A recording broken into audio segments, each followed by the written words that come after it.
que son las enfermedades que dan a nivel del sistema nervioso central, lo que corresponde a las isquemias y lo que corresponde a lo que son las hemorragias en sí. De alguna u otra forma, esto nos va a conllevar a unas patologías determinadas, características por el recorrido que tiene el vaso, en este caso arteria, en el recorrido que tiene por el parénquima cerebral. Y por consiguiente, donde se vea afectado, o el territorio que se vea afectado, es la clínica que me va a estar dando. Entonces, a ver, al estar compartiendo lo que es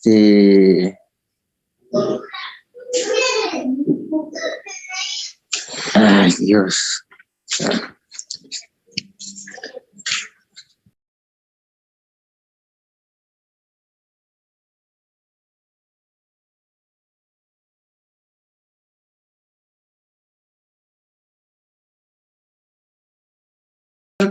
El que voy a dar engloba una de las patologías más importantes que afecta al sistema nervioso.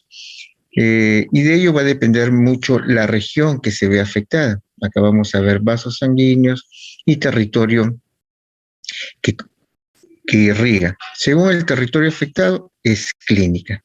Y eso de alguna u otra forma nos va a acercar bastante a la posible localización del daño, sea hemorrágico o sea isquémico. Entonces, vamos a hacer un repaso para ubicarnos con relación a lo que es una enfermedad cerebrovascular y lo que correspondería. Entonces, vamos a ver esto.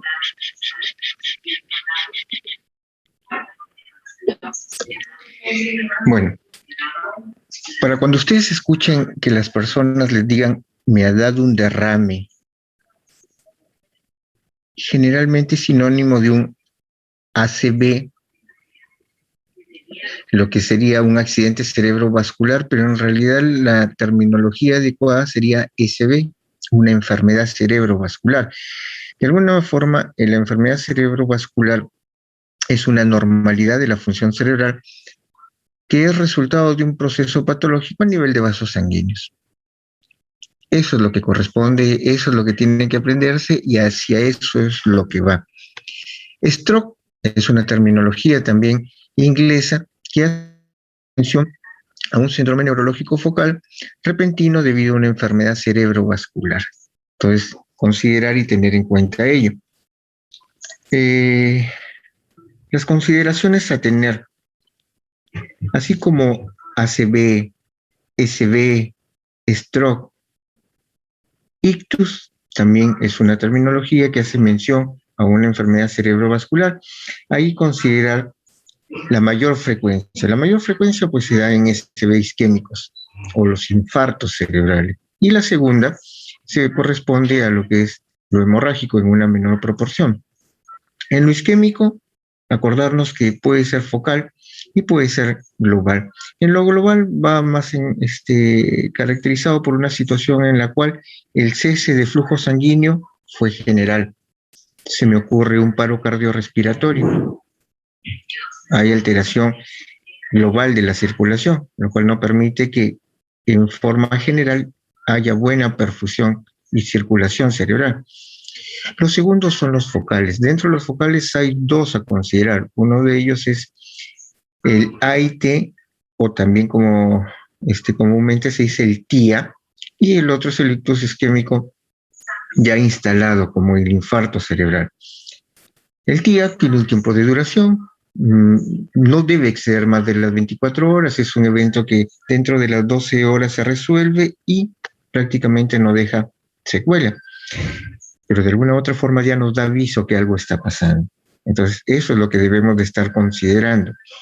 Lo otro es el ictus isquémico, ya es un daño instalado en el cual ya va a haber un déficit que de alguna u otra forma puede ser menor o mayor, pero ya deja algún tipo de secuela. Tanto uno como el otro me va a dar ciertas características con relación al origen, que ya sea aterotrombótico, cardioembólico, lacunar, casi el 95% de los casos, y los menos es de causa inhabitual y la causa indeterminada, que a pesar de hacer toda la investigación del caso para tomar medidas preventivas, no se encuentra. Lo segundo, con relación al SB hemorrágico, considerar de que este puede ser directamente a nivel de parénquima cerebral o dentro del contenido de la bóveda craneana o alrededor de lo que la protege. Entre ellos estaríamos considerando lo que sería la hemorragia subaracnoidea, lo que está alrededor. Esa máquina de videos también me toca matemáticos exámenes. ¿A qué hora? Me toca, no sé exactamente, y ahorita me toca un examen de matemáticas.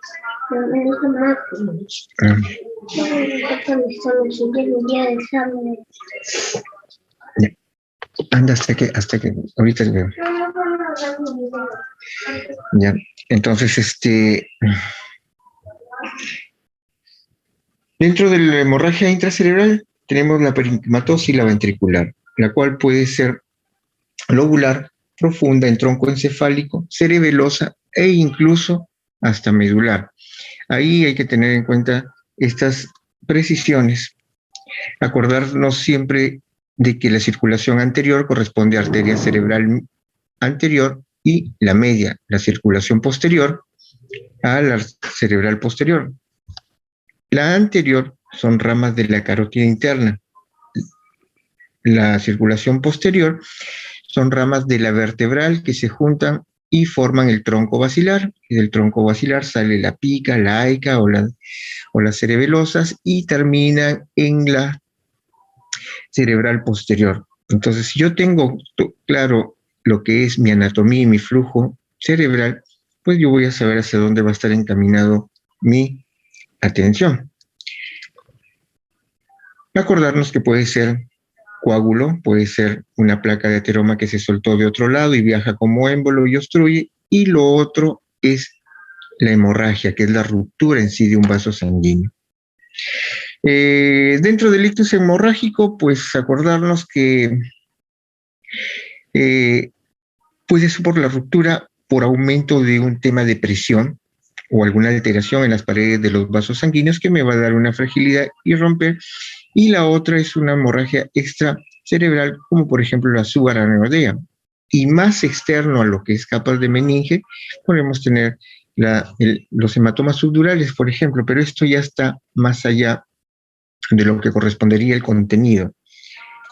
Entonces, ¿cómo tenemos las imágenes en un paciente? La primera, en la parte superior izquierda, es un paciente que tiene un proceso hemorrágico en el cual me genera y ocupa espacio, produciendo lesión en esa zona en la cual se produjo la hemorragia.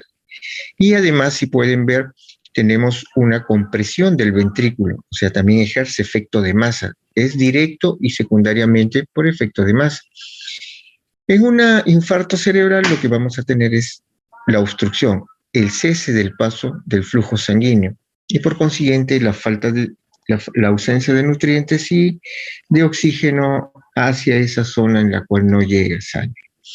Entonces, factores relacionados en este caso con un SB hemorrágico: hipertensión en un 70-90%, terapias fibrinolíticas, pacientes, por ejemplo, que les inician anticoagulantes por problemas de arritmia cardíaca.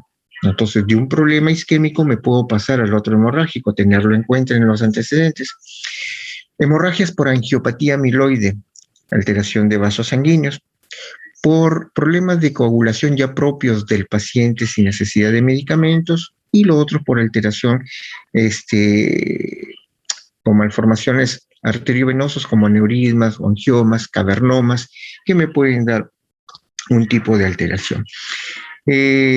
Las causas más frecuentes de hipertensión, entonces de hemorragia, tenemos hipertensión, aneurismas congénitos, malformaciones arteriovenosas, traumas cerebrales, y las más raras, aquellos producidos por aneurismas micóticos, tumores, coagulopatías, trombolíticos, infartos embólicos, arteritis y enfermedad de moya-moya, angiopatía amiloide, encefalopatías tóxicas, encefalitis hemorrágicas, entre otras. Dentro de lo que debemos de conocer, hay que tener en cuenta que el flujo cerebral se mantiene por autorregulación. El mismo cuerpo, ante una falta de flujo sanguíneo cerebral, lo que hace en compensación, sube la presión arterial. Al subir la presión arterial tiende a generarse este tipo de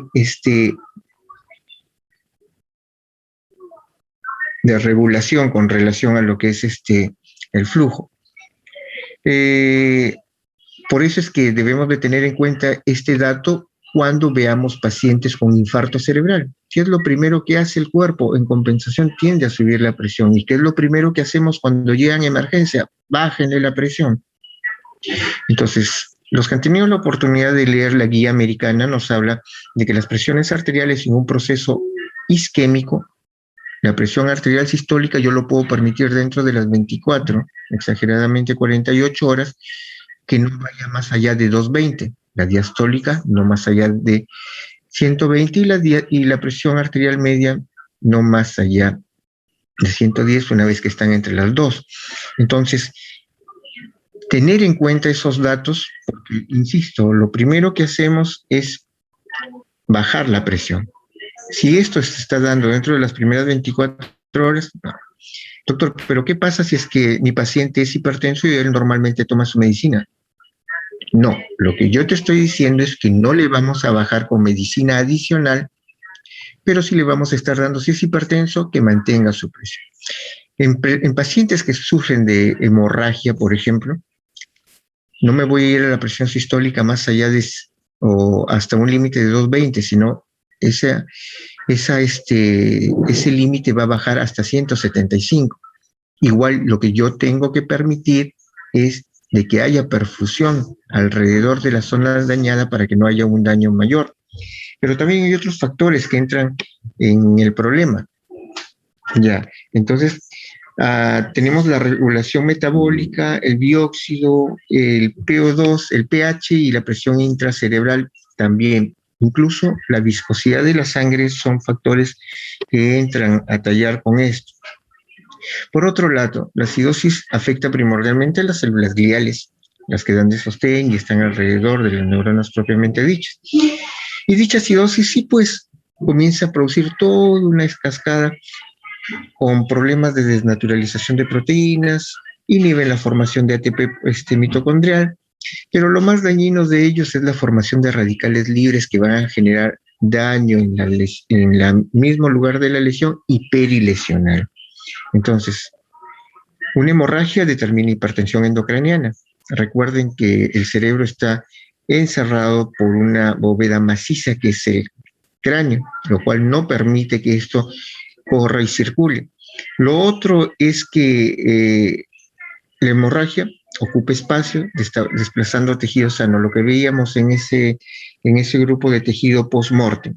Entonces, la clínica va a estar basada en ello.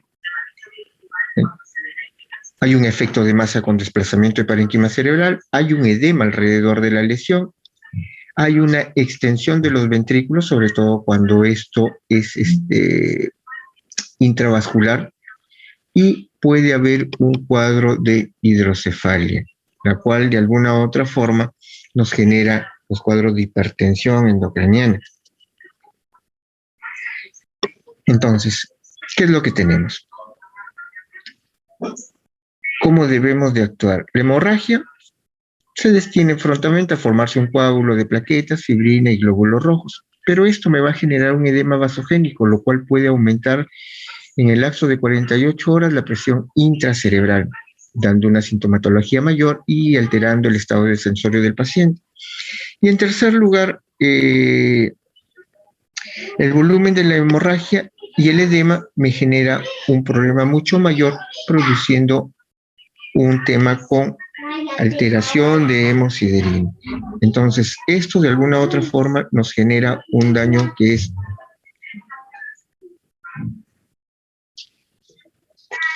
está evitando que te llamen sí. Estoy pensando más.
Les manifestaba de que dentro de las causas más frecuentes estaba la hipertensión, la malformación de vasos, enfermedad de paredes de los vasos, como la amiloidosis, y entramos a la fisiopatología en lo que corresponde la autorregulación por parte del cuerpo para mantener un flujo sanguíneo cerebral. Entonces, una vez que se produce el proceso, el daño, se va a producir una cascada inflamatoria a través de la cual comienza a producirse mayor daño, no solo en la zona en la cual fue la hemorragia o fue el infarto, sino alrededor del área dañada. Entonces, ¿qué es lo que va a suceder allí? Por hablar de dimensiones, si el daño correspondía a un diámetro más o menos de 1 centímetro, si es que yo permito de que este proceso inflamatorio avance más, ese daño ya no será solo la zona sangrante o la zona infartada, sino irá a un diámetro mayor de 2 o de 3. Pero el tema no es solo el diámetro del tamaño de la lesión, el tema es qué es lo que me va a producir ese daño, qué clínica me va a llevar o a qué final me puede producir. Esto indubitablemente va a ser a la muerte o una secuela mucho mayor a la cual uno estaría expuesto. Entonces, al tener el tema de la hemorragia específicamente, vamos a tener un tema con aumento de la presión intracerebral. ¿Por qué? Porque, como les dije hace un momento, hay un proceso inflamatorio que produce una hinchazón del tejido lesional. En segundo lugar, ¿qué es lo que sucede?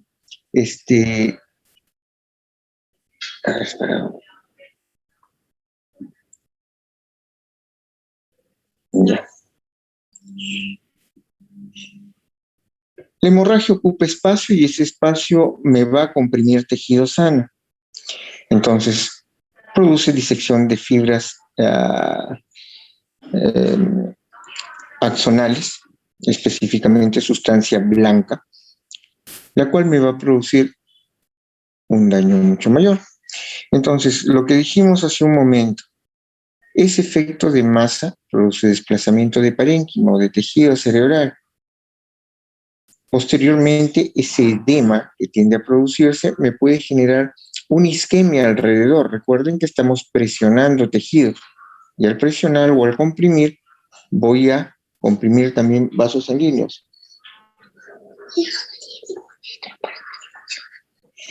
Lo otro es de que va a haber una extensión de ventrículos, lo que me puede llevar a un tema de un cuadro de hidrocefalia. Entonces,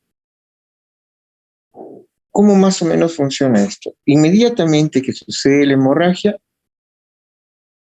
nuestro sistema de coagulación va a entrar a tallar y va a evitar de que el sangrado sea mucho mayor. Y va a depender también, por supuesto, de la magnitud del vaso comprometido.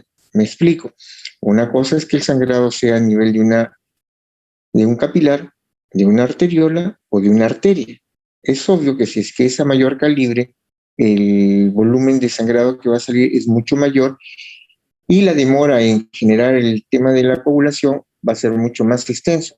Lo segundo, el edema vasogénico que se va a formar alrededor me va a hacer de que esto comience a aumentarme la presión intracerebral. Y lo tercero, que el volumen de la hemorragia más el edema va a producir que en el lapso de semanas o en el lapso de días u horas también puede ser, porque va a depender mucho también el volumen, el daño sea prácticamente mucho mayor. Si esto es corto, lo que vamos a tener es que la formación de macrófagos para hemosiderina nos va a compensar, pero eso no se da inmediatamente, eso se da después de una semana, exactamente a las 2 semanas, lo que me va a estar condicionando un factor de alguna u otra forma compensatorio. Lo otro, ¿cuáles son las zonas más propensas para ver el tema de hemorragia? La zona putaminal, la talámica, lobar, frontal, occipital, parietal, protuberancial, cerebelosa, el núcleo caudado, la cápsula mesencefálica vulvar, y al último viene la intraventricular o múltiple, que es lo menos común. En ese orden de frecuencia es cómo se presentan las hemorragias intracerebrales, a nivel, sobre todo, lo que es parénquima. En una hemorragia subaracnoidea vamos a tener que va a haber salida de sangre al espacio subaracnoideo, sea por ruptura de una arteria, de una vena o de un lecho capilar. El sangrado puede invadir el parénquima cerebral o los ventrículos, y esto representa más o menos entre 1 a 3% del total de ictus. O sea, si estamos diciendo que el 85% va para isquémico, un 15% va para hemorrágico, un 1 o un 3% de ese 15 corresponde a las hemorragias subaracnoideas. Entonces, la incidencia puede variar entre 6 a 20 casos por 100.000 habitantes. Es mayor en personas de mayor edad, pero puede darse también en niños pequeños. Se han visto cuadros de aneurismas rotos en criaturas de 8, 9, 10 años. Y no es menos común encontrarlo quizá en niños menores. Y esto es más frecuente en mujeres, pero ahí falta un ítem más. Si bien es cierto, es más en mujeres, quienes más mueren son los hombres. La localización más frecuente a nivel de lo que es la hemorragia subaracnoidea es la circulación anterior. Recuerdan que hablábamos de una circulación anterior y una posterior, la anterior caracterizada por territorio de la arteria cerebral, perdón, de la carótida interna, y la posterior, que es por el tronco basilar, rama de las vertebrales.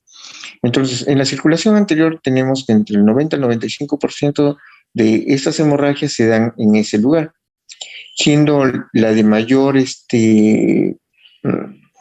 frecuencia aquellas que afectan el territorio de la carótida interna, un menor porcentaje en comunicante anterior y, por último, en territorio de la arteria cerebral media, que es en menor cantidad. Lo otro, ¿qué clínica me va a dar? Cuando estaba empezando a hablar de los SB, hablaba que la clínica que me va a dar es más que todo clínica que tiene que ver con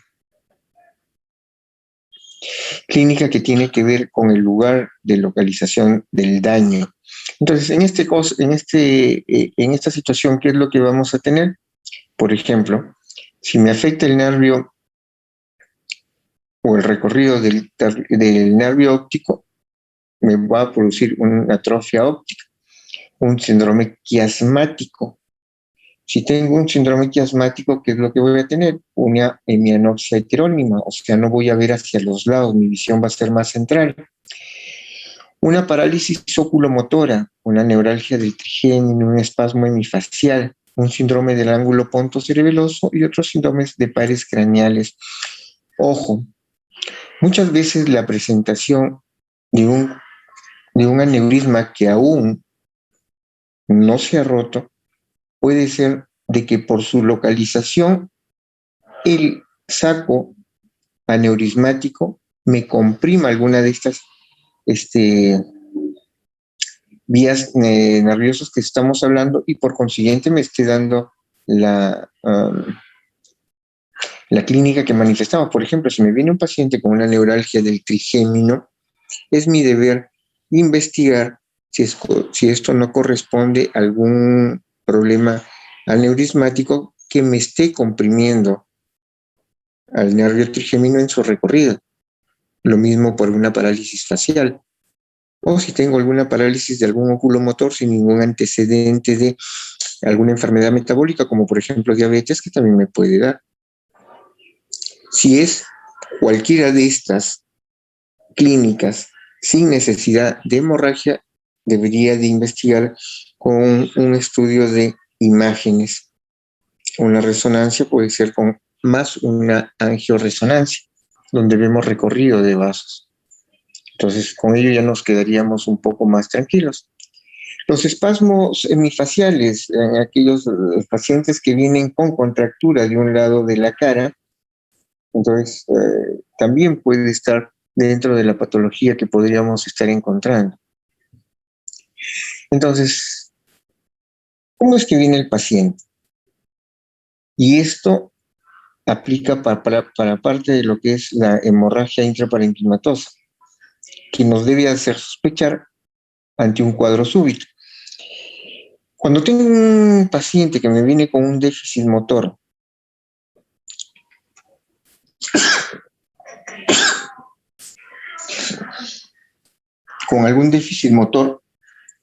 pues lo primero que debo de ver y consultar si es que el paciente todavía me puede dar información es si es que hubo un cuadro cefalálgico alrededor del evento, o sea, un cuadro de dolor de cabeza. Los cuadros de dolor de cabeza van más en relación para enfermedades del tipo vascular hemorrágico, no tanto para lo isquémico. En isquémico podría darse siempre y cuando esto pase ya más del 24-48 horas, porque es, de acuerdo a la extensión, me va a producir un cuadro de edema y eso me puede producir un aumento de la presión intracerebral, la cual se traduce en dolor de cabeza o cefalea. Pero en la hemorragia subaracnoidea tiene cierta particularidad. Lo que vamos a tener es una cefalea. El paciente lo manifiesta como si fuera un dolor nunca antes sentido, o le va a venir como una ráfaga intensa que lo limita al paciente. Él incluso puede manifestar que ha sentido dolores de cabeza, pero el que está teniendo ahora es mucho o muy, muy diferente a lo que está teniendo. Cuadros con hidrocefalia, pues también vamos a tener, porque recuerden que decíamos de que afecta a los ventrículos, entonces puede alterar el equilibrio entre la absorción y la producción de líquido cefalorraquídeo. Recuerden toda vez de que nosotros, así como producimos, absorbemos líquido cefalorraquídeo. La producción de líquido cefalorraquídeo es un promedio de 550 en 24 horas y lo que tenemos es algo de 150 en promedio en un momento determinado. Entonces, como esto se va alterando, dije que producía 150, pero lo que en algún momento, si me vaciaran todo el líquido cefalorraquídeo, lo que me sacan es 150, esa diferencia de 400, ¿dónde va? Es que conforme producimos, nuestro cuerpo absorbe, producimos y absorbe, y eso genera de que el equilibrio esté dado. Pero en este caso, como la hemorragia invadió ventrículos, lo que va a producir es una alteración en ese flujo de absorción de líquido cefalorraquídeo, entonces se va a seguir produciendo y lo que va a producir es una hemorragia por irritación.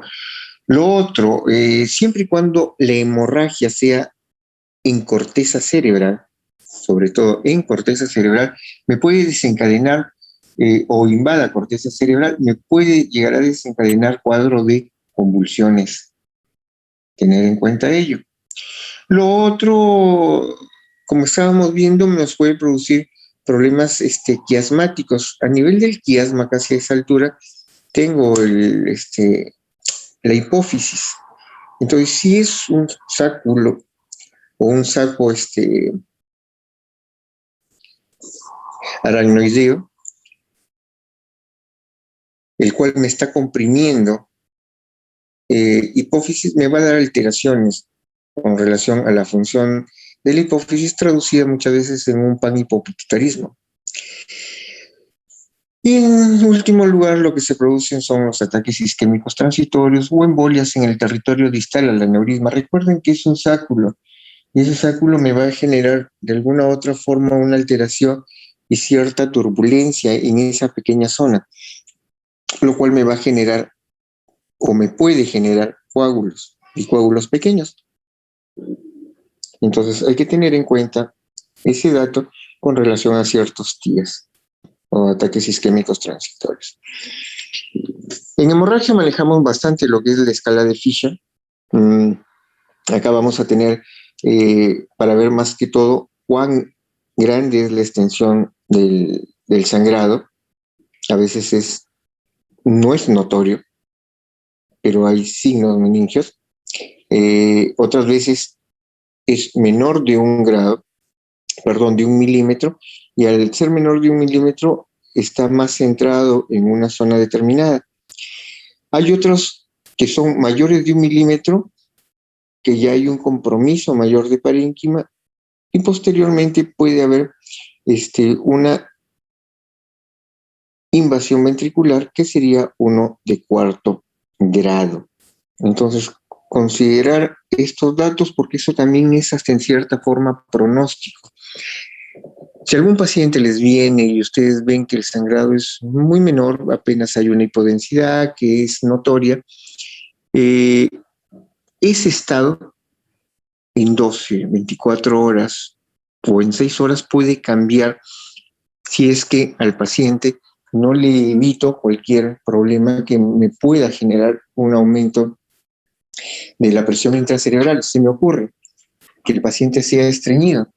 Al estreñirse, el paciente puede estar pujando y generar un problema de hipertensión. Una maniobra de Mansalva también me puede aumentar. Entonces, los pacientes con SB, yo puedo estar conversando con ellos y al cabo de 1 hora, 2 horas, quizá estar participando de su certificado de defunción. La cosa es así de crítica. Entonces, al paciente lo tengo muy bien en un rato y al rato puede ir. ¿Por qué? Porque puede resangrar. Por eso, ¿qué cuidados, qué medidas se toman con estos pacientes, aparte de darle el nimodipino para evitar la vasoconstricción y los analgésicos? Es evitar cosas que me demanden esfuerzo, reposo, que no se estriña, por ejemplo, lactosa o laxantes que eviten de que el paciente me vaya a hacer algún tipo de problema. Eso es con relación la escala de Fisher a lo que es el tamaño y el volumen del sangrado. Lo otro es con la escala de Hanty-Hess, pero esto es más para temas del tipo clínico. Lo otro es volumen de sangrado, esto es problemas clínicos. Acá, ¿qué es lo que voy a tener? Si es una escala de Hanty-Hess en grado 1, pues voy a tener un paciente que está despierto, conectado, que refiere que tiene cefalea, y a la evaluación vamos a encontrar algunos signos meningios, una rigidez de nuca, por ejemplo. Un grado 2, vamos a tener un paciente que efectivamente está aún despierto, puede llegar a 15, su escala de Glasgow fluctúa entre un 13 y 14, y los signos meningios son mucho mayores, y acá puedo tener una parálisis de un tercero, una parálisis de un sexto, que ya me está dando alguna premonición de actuar más inmediatamente. Un grado 3, y el paciente entra en alteración del sensorio, el paciente está con algo de omnibulación, y voy a encontrar algunos déficits motores, ya no en pares craneales, sino motor a nivel del aparato locomotor. Se me ocurre una hemiparesia derecha o una hemiparesia faciobraquial nomás, y muy leve en crural.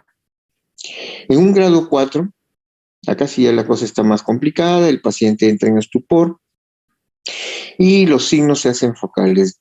Ya no va a ser una hemiparesia quizá de 4/5, acá ya vamos a estar hablando de cosas mayores, desde un 1 hasta un 3/5. Y el grado 5, pues ya el paciente está en un coma profundo. Por ejemplo, si yo o ustedes van y evalúan un paciente y les dicen en su interconsulta de que la evaluación que han tenido, le encuentran una escala de Fisher en grado 3 y un Hanti-Hess en un grado 4, pues es su deber informar a la familia que el pronóstico es malo. Y en un grado 5, el pronóstico es muy malo y con mayor razón si esa evaluación de Fisher fue grado 4. Entonces, un Fisher 4 con un Hanti-Hess en 5, el pronóstico es malo. Evolución muy tórpida, pronóstico malo. Entonces hay que tener en cuenta esos datos. Si yo puedo tener una escala de Fisher en grado 3 y, por ejemplo, estar en un Hanti-Hess grado 4, podríamos estar haciendo una evaluación. Pero acá ya entran, el tema es el manejo previo a la intervención, porque acá la intervención debe ser quirúrgica. Invasiva o no invasiva, porque hay métodos que son también invasivos o no invasivos. Entonces, acá lo que deberíamos de hacer es primero estabilizar al paciente antes de que entre. Y antes de que entre, debemos de pedirle un estudio de imágenes donde podamos definir el lugar donde se produjo el sangrado, el lugar donde se produjo la alteración del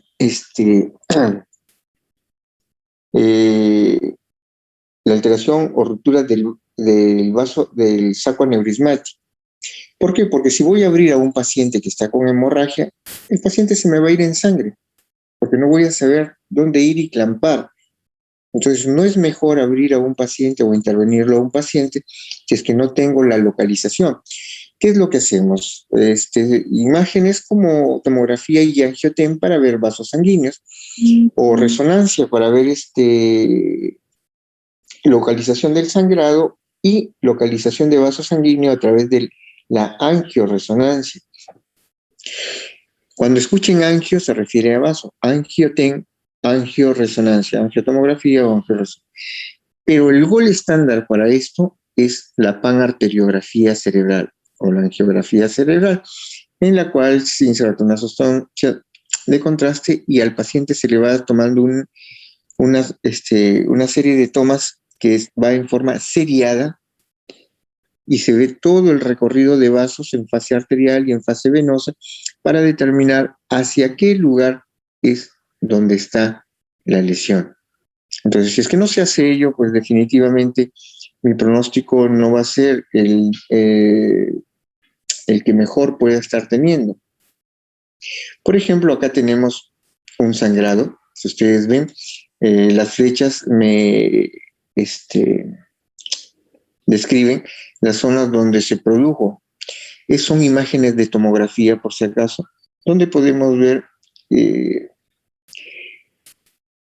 imágenes hiperdensas a nivel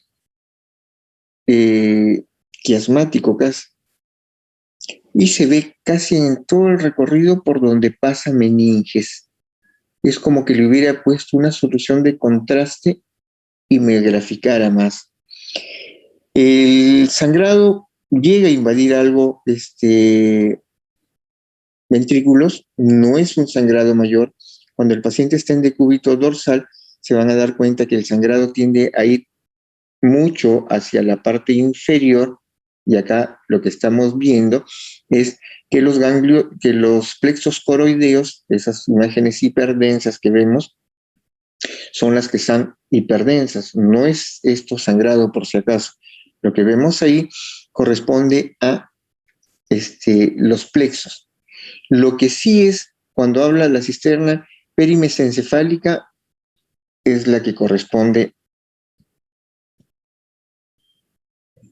a esta área que está a nivel del tercer ventrículo, ¿ya? Entonces, esto es una hemorragia subaranoidea. En el otro tenemos una hemorragia extensa a nivel del hemisferio cerebral derecho, también en una imagen de tomografía. Acá podríamos estar considerando de que también va a una escala de Fisher 3, sin invasión ventricular. Los ventrículos allí lo está respetando, al menos los ventrículos laterales en la imagen que tienen a su derecha, Y lo otro es, si queremos ver una hemorragia con Fisher, ¿ya? A ver, la primera, hay una imagen muy tenue, donde se ven pequeñas líneas hiperdensas a nivel del hemisferio cerebral derecho. Podríamos decir que es un Fisher 1. En el 2 tenemos una imagen ya más notoria, con una hiperdensidad, que no llega a pasar a nivel de parénquima cerebral, pero va más o menos en promedio de 1 milímetro. La otra pasa el milímetro y la cuarta, la que es vemos la hemorragia subaranoidea más una hemorragia intraparenquimal con invasión ventricular. Además, ¿qué es lo que vemos acá? Vemos una imagen que va en relación con lo que es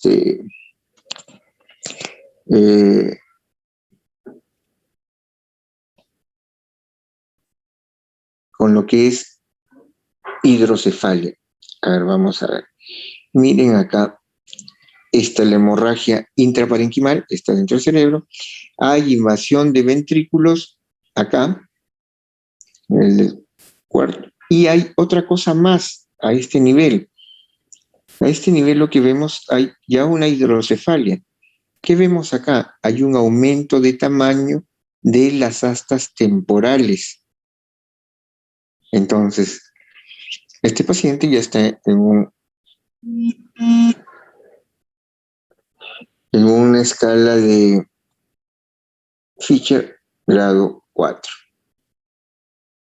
¿Ya? Muy bien.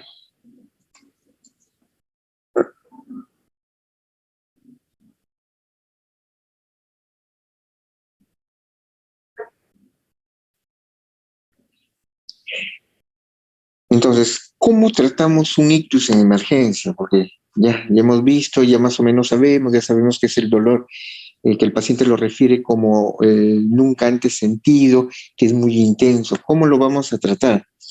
Todo paciente, sea ictus isquémico o ictus hemorrágico, la evaluación es prácticamente la misma, hasta que una vez que ya definamos por características propias de uno u otro que corresponde a un problema de hemorragia o no,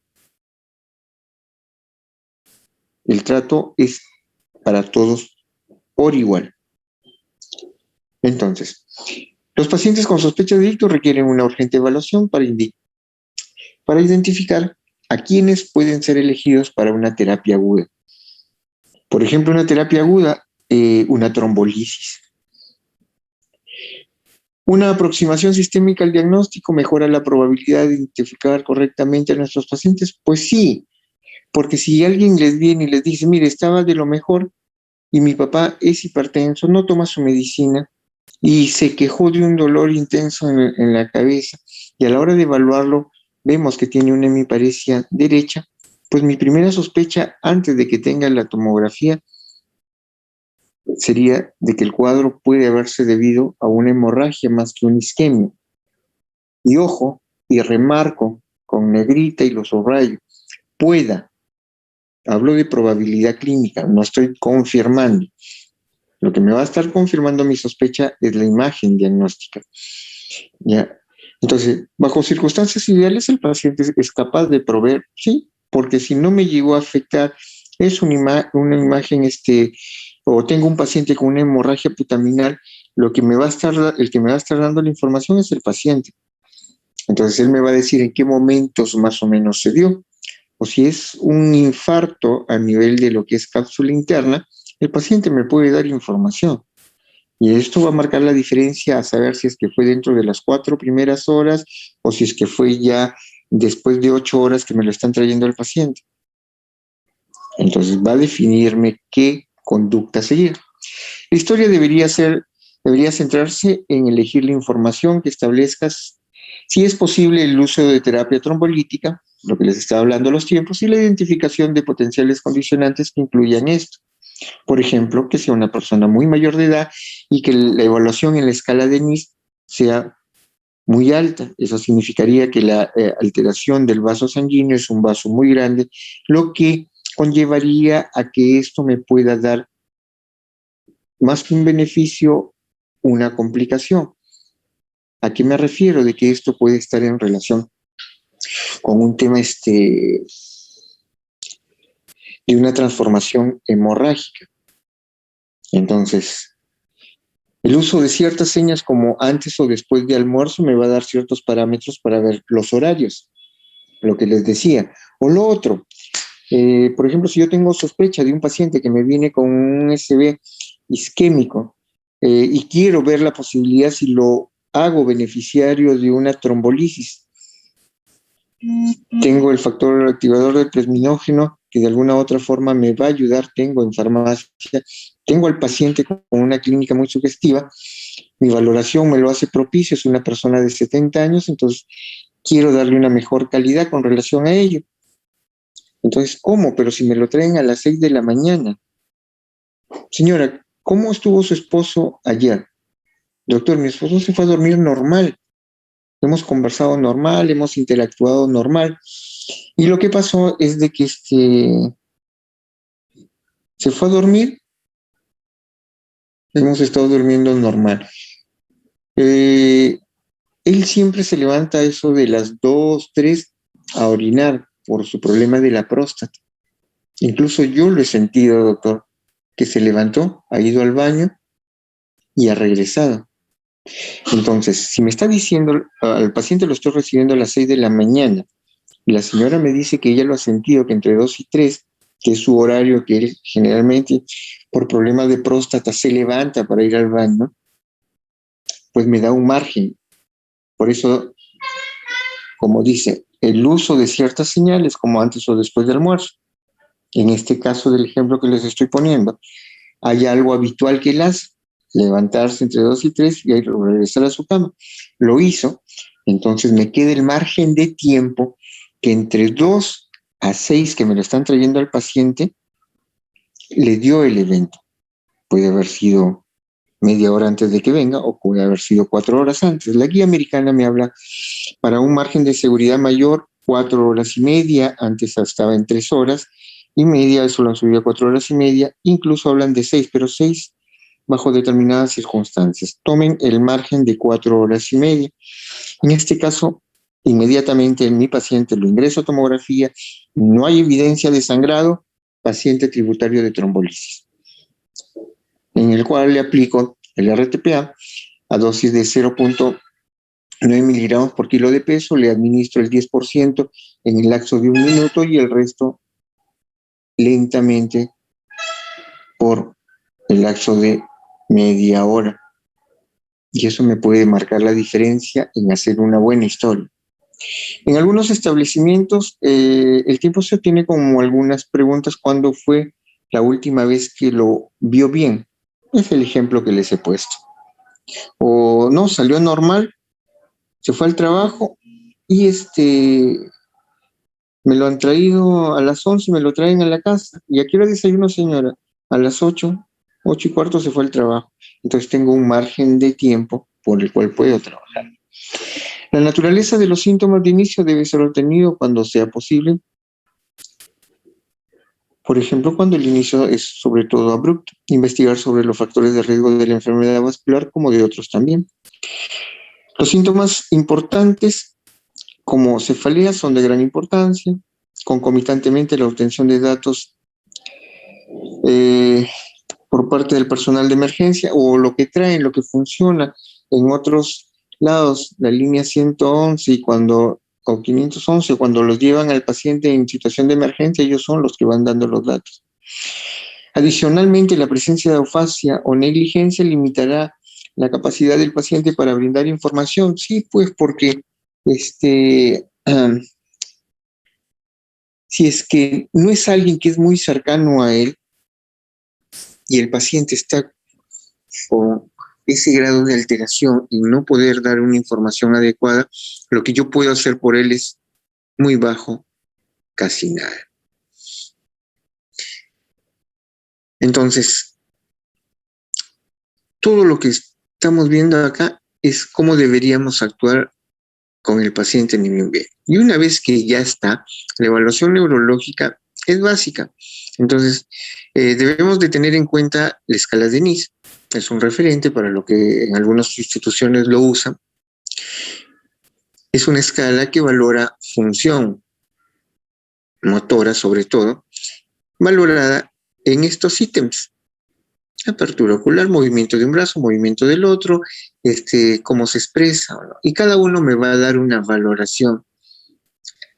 Esa valoración va a depender mucho. Me va a servir por dos cosas: para tomar decisiones con relación, por ejemplo, a un paciente que me viene con una isquemia y realizar una trombolisis, y me va a permitir también tomar decisiones para ver cómo está evolucionando mi paciente, porque el paciente me pudo haber venido con una escala de NIS en 8 y se me está yendo a 14, al día siguiente 18, algo más, o están habiendo otros infartos más, o la hemorragia se está haciendo mucho mayor con un compromiso mayor. Entonces, considerar esas situaciones. Lo otro, los territorios vasculares, lo que les decía, hay clínica que de alguna u otra forma no me permite poder ingresar a pensar de que es una enfermedad o la otra. Por ejemplo, considerar el hecho de que tengamos una afectación del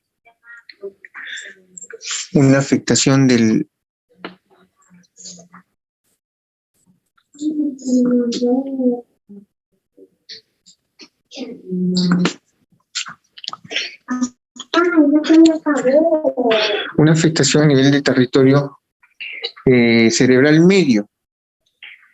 ¿Qué es lo que voy a tener? El territorio de la cerebral medio es mucho más extenso, me coge parte frontal, parte parietal y parte temporal.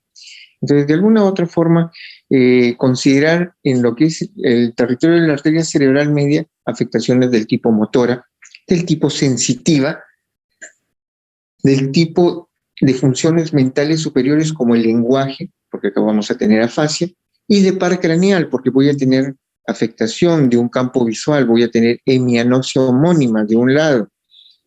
Entonces, en este lado sería del lado contralateral a lo que es la lesión. En la parte de la cerebral anterior, lo que vamos a tener son problemas más del tipo conductual. Y en la parte posterior vamos a tener problemas más en la región occipital, con campos visuales también, pero ya más propios. Entonces, considerar los territorios vasculares, esto ya es parte de semiología que de alguna otra forma ustedes ya lo manejan. Entonces, ¿qué hago con un paciente que me viene con un cuadro de isquemia? Pues 4 cosas voy a valorar en un paciente: presión arterial. Recuerden las primeras 24 horas, los límites que puedo manejar. Si él toma su medicamento antihipertensivo, que lo siga tomando, no le vamos a quitar. Lo que vamos a hacer es que si es que a pesar de que está tomando el tratamiento antihipertensivo, considerar que debemos garantizar una perfusión alrededor de la zona infartada, que es el área de penumbra, para evitar que el daño sea mayor. Segundo, ya manejo mis presiones. ¿Qué es lo que voy a hacer? La temperatura. Control de temperatura. Recuerden que cuando hay fiebre, uno de los que más consume cerebro en esa situación es el cerebro. Entonces, al aumentar la fiebre, aumenta el metabolismo y por consiguiente un mayor daño. Tercero, la saturación de oxígeno. La saturación no debe ser menor de 94. Si la saturación está bajando, debo de darle una suplementación. Entonces, si la temperatura lo tengo por encima de 37,5, debería de dar paracetamol para mantener la temperatura a límites normales, a dosis de 1 gramo cada 6 horas. Si la saturación me está bajando, lo que debo de estar manejando es problemas con darle el suplemento de oxígeno con cánula, por ejemplo.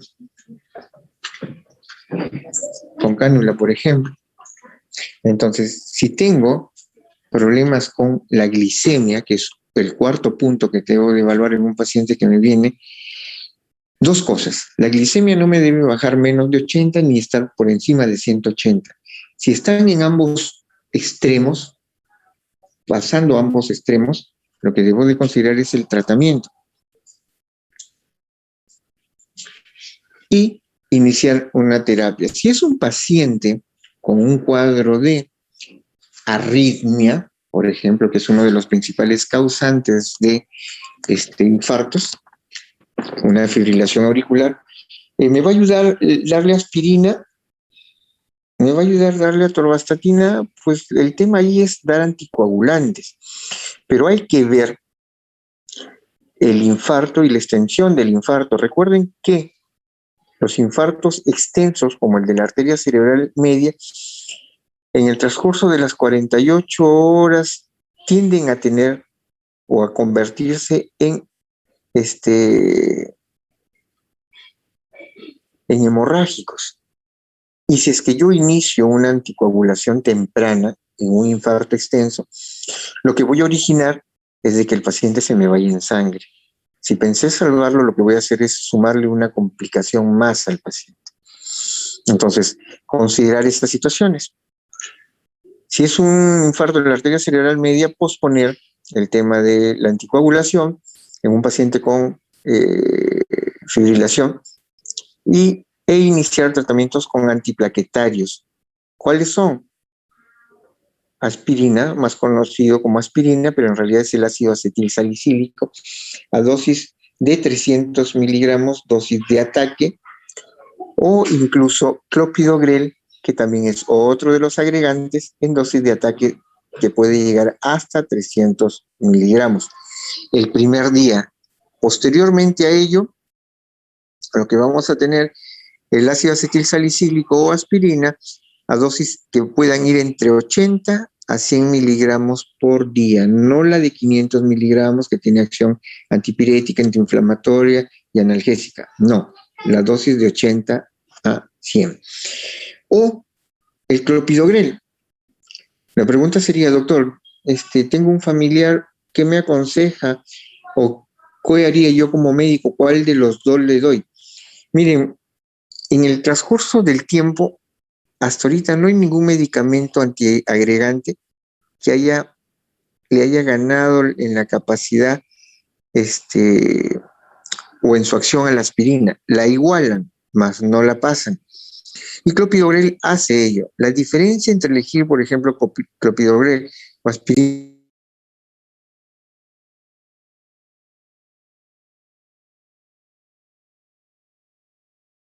es el acceso. ¿Cuánto cuesta un clopidogrel? Doctor, disculpe, no, ha salido una llamada y no se le escuchó la diferencia entre el clopidogrel y el otro medicamento. ¿Puede repetirlo? Disculpen. Les decía, algo que sea mejor que la aspirina no lo hay. Clopidogrel igual a sus funciones. Pero clopidogrel tiene una ventaja con relación a la aspirina o el ácido acetil salicílico, es que es menos gastrolesivo. Si yo tengo un paciente con antecedentes de úlcera, de gastritis, pues mi alternativa yo no le voy a dar ácido acetil salicílico, le voy a dar clopidogrel. Segundo, es el tema económico. ¿Ya? Si es que no tiene ningún problema y el paciente les dice que quisiera, entre los dos de ustedes le ofrecen el beneficio, denle clopidogrel. Pero si no está a su alcance y el paciente no tiene ningún problema económico,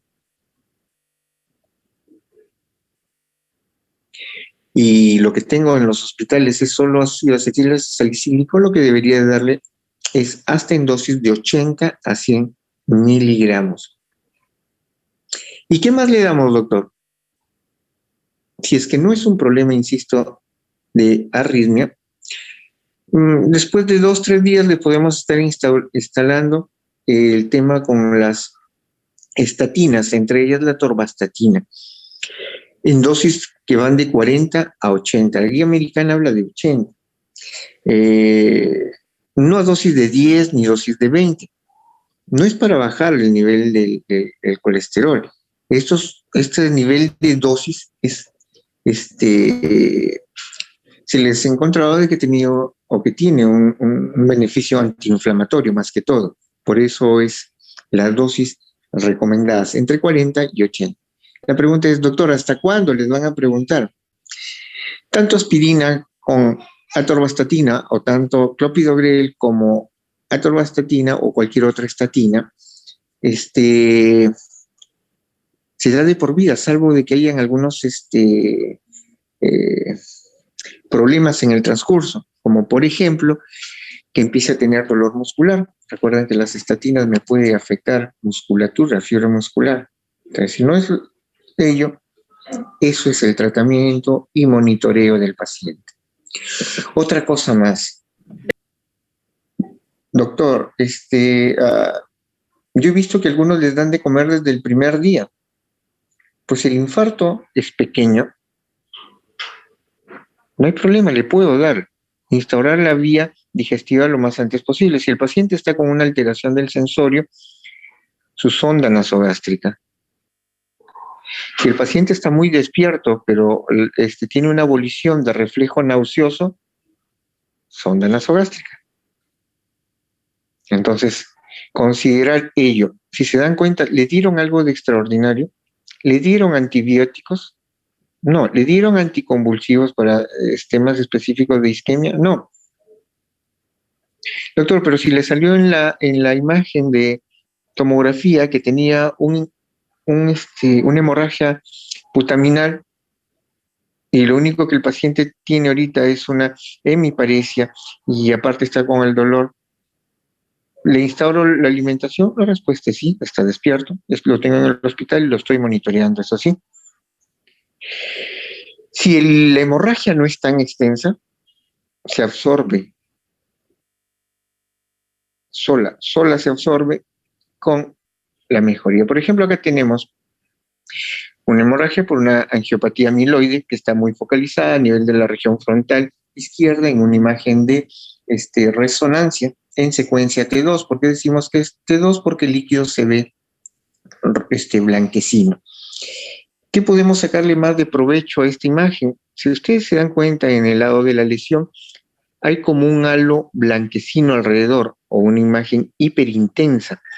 El edema, recuerden, es concentración de líquido. En este caso, lo que se ve así con un halo blanquecino, o hablando técnicamente con un halo hiperintenso, es el edema alrededor del sangrado, que no me llega a hacer compresión completa que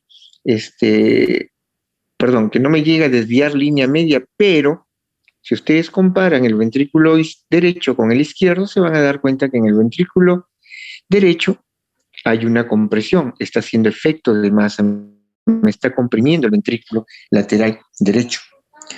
Otro punto más, acuérdense también esto, cuando hay un paciente o una imagen que ustedes ven, lo que ven hacia su izquierda es el lado derecho del paciente y lo que ven hacia su derecha es el lado izquierdo del paciente.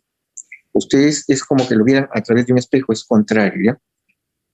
Entonces, esto es más que todo para ver imágenes y definir si es que es agudo, hiperagudo o no. Es de importancia ahorita como para conversarlo, no lo pueden leer, eso no es tan importante. Acá tenemos microsangrados, donde se ve a nivel de cogradiente pequeñas imágenes oscuras. Esos son los microsangrados. Y también vamos a tener otro sangrado donde se ve depósitos de microsiderina, que son temas ya que van más con imágenes que con la clínica. Entonces, ¿qué es lo primero que debo de hacer cuando me viene un paciente? La evaluación, determinar si hay algún otro factor de riesgo, determinar si hay alguna comorbilidad que me pueda hacer de que esto se haga mayor. Por si acaso, ante los casos de COVID, si se han dado cuenta, piden perfil de coagulación, dímero D, que es para consignar problemas con coagulación. porque se ha visto que en esta fase inflamatoria del COVID aumenta la coagulación. Entonces, lo que se debería de hacer allí es dar anticoagulantes en forma profiláctica, como enoxaparina, ¿ya? Para prevenir infartos. Ojo que los infartos no solo se dan a nivel cerebral, pulmonar, renal, cardíaco. Infarto me puede dar en cualquier parte del cuerpo, o en nivel de la arteria mesentérica, se me ocurre. Entonces, considerar ello, considerar la hematología o la clínica o la hematología general, un hemograma básico, glucosa, urea, creatinina, un examen de orina, una radiografía de tórax, no debe de faltar. Muchos pacientes vienen con historia de que nunca han sido hipertensos, pero a la hora de tomarles la presión están volando, y en segundo lugar, cuando le pedimos la radiografía de tórax, tiene una tremenda cardiomegalia, posiblemente en relación con un cuadro de hipertensión crónica, que él nunca fue un electrocardiograma. Cuando haya temas así que sea cardiovascular, un electrocardiograma, uno de los principales elementos que tiende a producir ello es el corazón. Y muchas veces los pacientes nunca se enteraron que tenían ya problemas cardíacos, hasta que le dio su derrame, como dicen ellos. Entonces, estos estudios dentro de más ampliado, un Holter, un ecocarotidio, un ecocardiograma, que ya son estudios cardiológicos, para determinar elementos de riesgo. ¿A qué me refiero? Su trabajo de ustedes no solo consta en estar recibiendo al paciente, estabilizarlo y mantenerlo que esté dentro de un rango normal y no se me vaya a complicar. El trabajo de ustedes es ya, lo estabilizaron. En segundo lugar, comiencen a descubrir de dónde vino ese infarto. Fue por una placa de ateroma, pidámosle un ecocarotidio para ver si es que hay. No, fue cardíaco, hay una arritmia, pídanle su electrocardiograma, pídanle su ecocarotidio, pídanle su Holter, y para que no se ofenda el cardiólogo, que venga el cardiólogo, y si gusta que él mismo lo pida, pero que lo evalúe. Porque si presentó una primera o un primer infarto, el riesgo de que pueda suceder un segundo está dentro de las primeras 72 horas. Entonces, considerar esa posibilidad. Y lo otro, si estamos dentro de ese 5% de esas cosas raras, pues considerar enfermedades autoinmunes que también me pueden producir temas con infarto o con sangrado. Por ejemplo, temas de vasculitis que nos puede dar lupus. Pero ahí ya van a haber más cosas que investigar, ya que nos va a dar cierta pauta para definir que esa enfermedad cerebrovascular corresponde a otro tipo de lesión. Preguntas.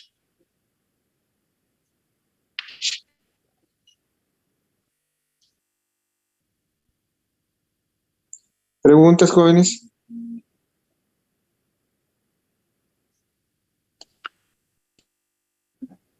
No, doctor, todo claro. Esto lo voy a enviar a la delegada ya para que los socialice de ello, y de la clase anterior es que yo voy a enviarles preguntas para el examen. Ya lo ha pedido el doctor Cabrejos, creo que es el 24, ¿no? Sí, doctor. Sí, doctor. Ya. Entonces, de lo que hemos hecho ahora, más lo de la vez pasada, van a salir las preguntas. Muy bien, jóvenes, nuevamente las disculpas del caso. De verdad, primero postergué la clase anterior y ahora sí he tenido problemas acá logísticos. Pero bueno, disculpen nuevamente y estudien para el examen.